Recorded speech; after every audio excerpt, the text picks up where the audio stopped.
Para aquelas pessoas que não me conhecem, meu nome é Erika Fujita, engenheira agrônoma, trabalho com assistência técnica para pequenos e médios produtores voltados na produção de frutas e hortaliças.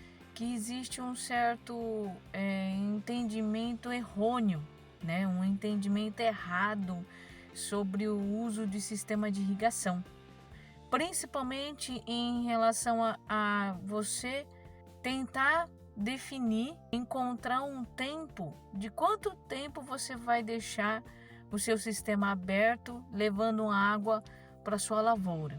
E muitas pessoas pecam pelo exagero.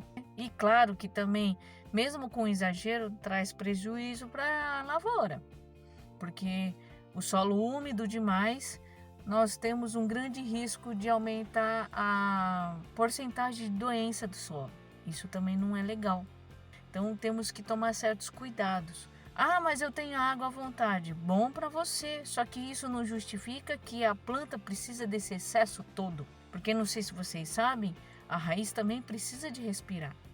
Então, nesse vídeo eu vou tratar nessa pequena dica de como eu consegui determinar o quanto de água eu vou precisar levar para a planta e o meu tempo.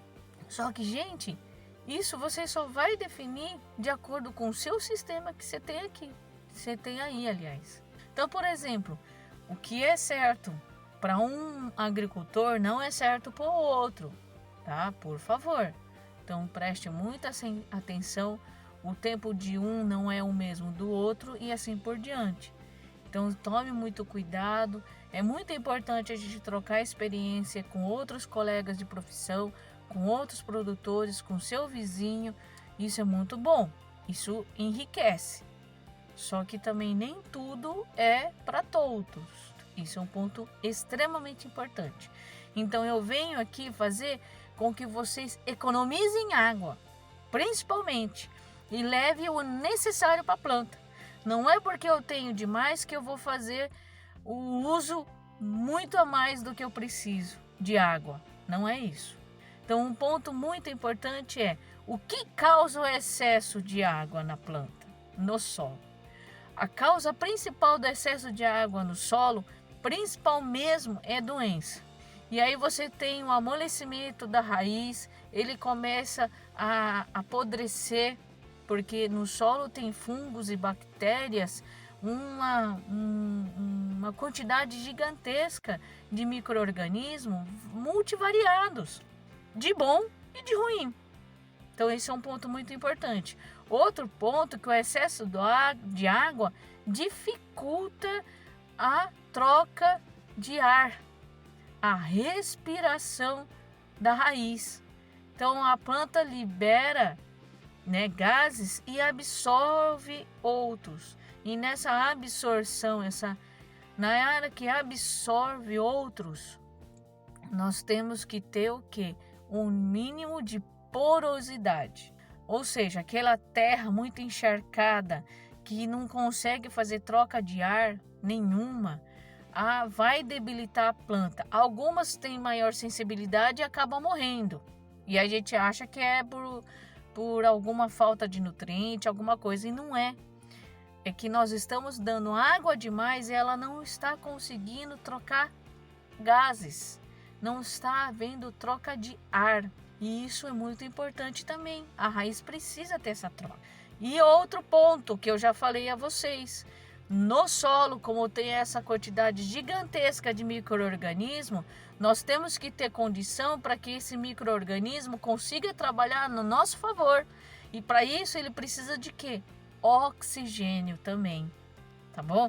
Então é importante a gente não ter o excesso de água. A falta também é muito sentida. Todos sabem o que causa a falta de água. Ela não consegue absorver água, não consegue completar toda a sua parte metabólica no seu corpo, todo o metabolismo, fisiologia, a mesma coisa que a gente. A gente sem água, a gente não produz bem, a gente não consegue ficar bem.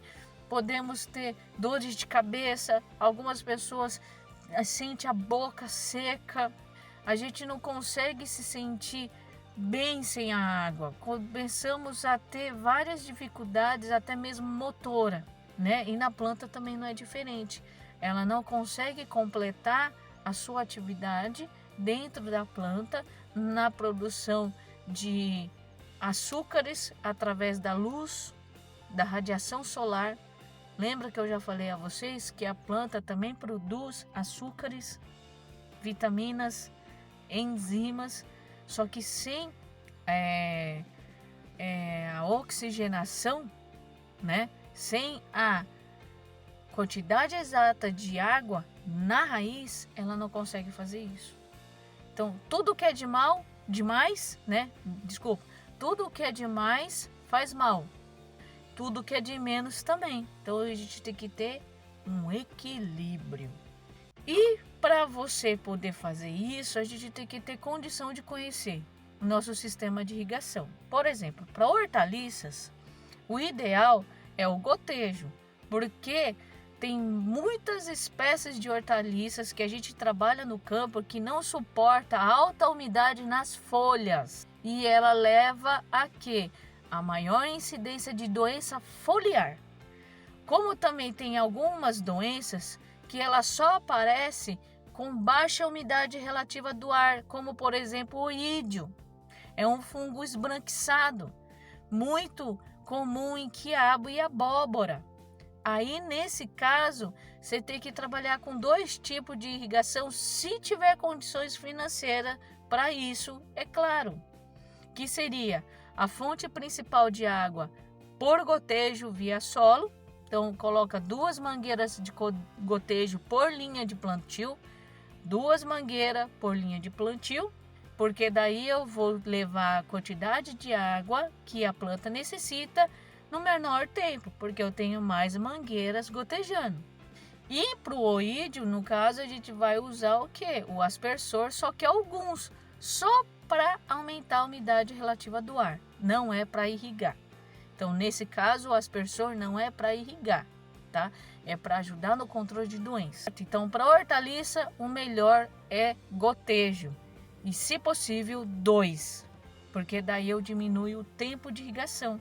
Então, se alguém utiliza seu sistema de irrigação em 1 hora com uma fita, você reduz pela metade. Então, é meia hora com 2 fitas.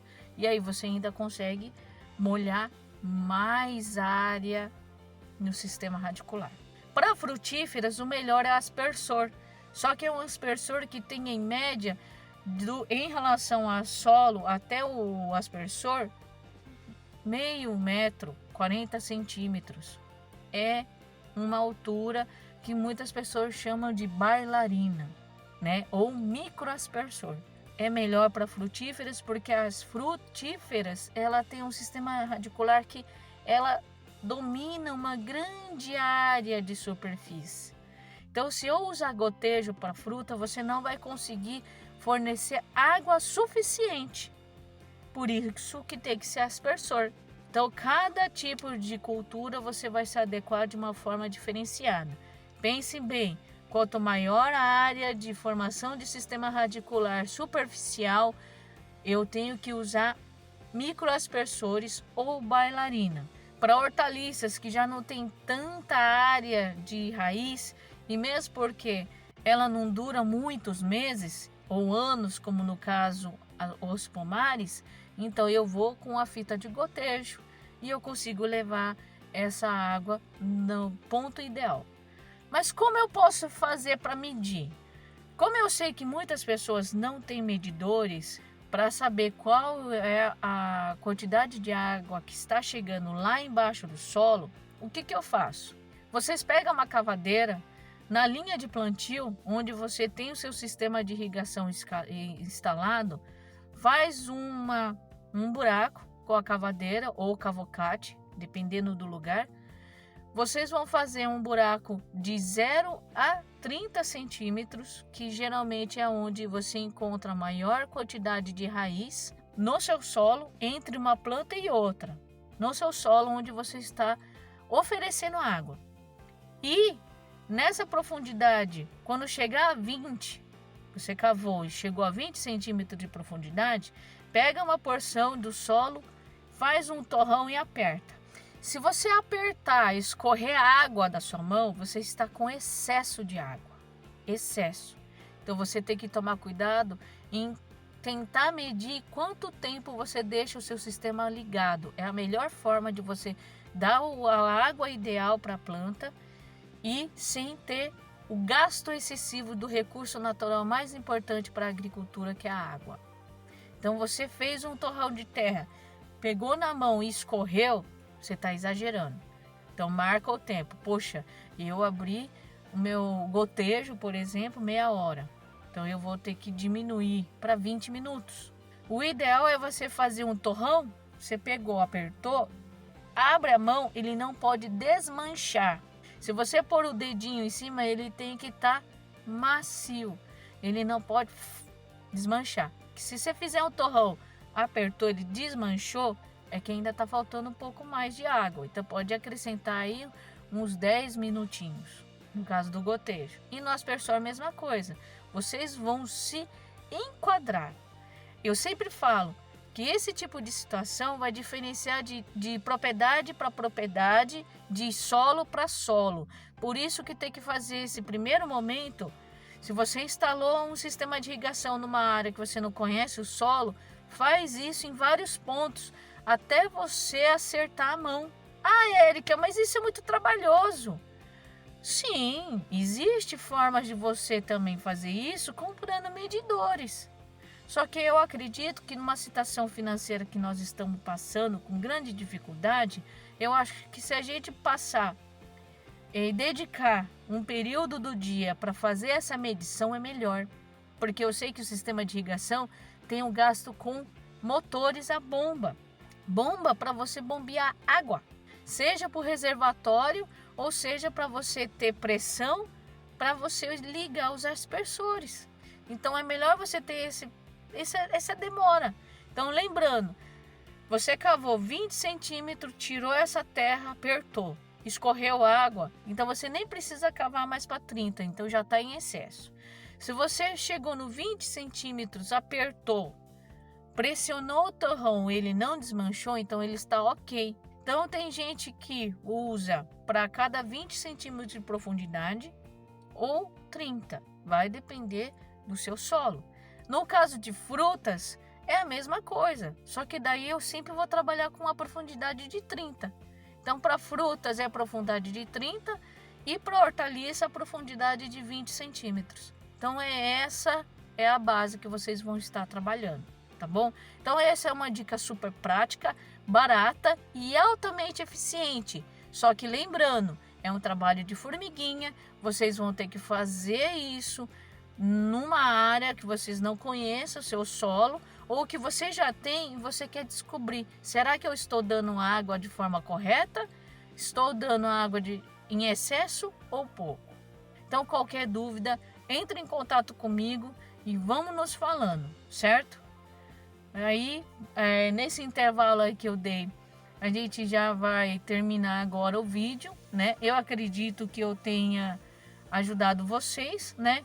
Até a próxima vez.